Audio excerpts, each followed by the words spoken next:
Pemargi sana kambil Bupati Badung Nyoman Giri Prasta untuk memperkanti sarang Pemprov Bali sejeroning ngawawahin SMA Ring Kabupaten Badung ke Sanggra Becek Angga Legislator Ring Bumi Keris Badung. Masalahnya udah tuntas. Anggota Komisi 4 DPD Badung Nyoman Sentana Mausang kena sani kebuatan mejantan Presiden Kesedia yang Provinsi Bali sani pindah ke aset Pemprov sani megena ring widangan Kabupaten Badung saat pewangunan ipun kemargi yang Pemka Badung.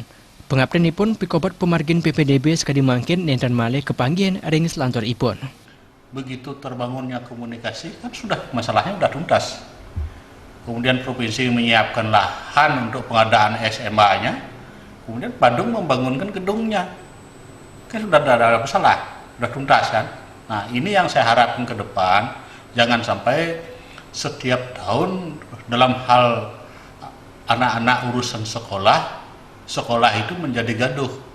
Memalukan sekali kita sebagai bangsa yang bermartabat, sebagai bangsa yang besar, tapi tidak mampu mengelola masalah. Gitu loh. Nah, bahkan setelah masalahnya itu besar, baru pejabatnya turun. Ini kan sudah konyol namanya. Sudah konyol. Jadi ada antisipasi permasalahan. Ada check and recheck ke bawah. Nah, dalam hal ini siogianya permasalahan itu sudah diantisipasi sebelumnya. Udah ada laporan real dan konkret dari bawah ke atas, dari atas ke bawah. Jadi komunikasi yang terbangun secara utuh ini yang saya maksud. Sekadi keuningin diskresi sani kelasan yang Pati Badung sampun kelanturang anduk rerepi majang Pemprov Bali. Rerepi medaging kesiagayaan Kabupaten Badung wangun sekolah menengah. Sani ring selantur ipun jagi dados hibah majang Pemprov Bali. Sandukan amungan SMA SMK wendan ring pemerintah Provinsi Bali. Supiatna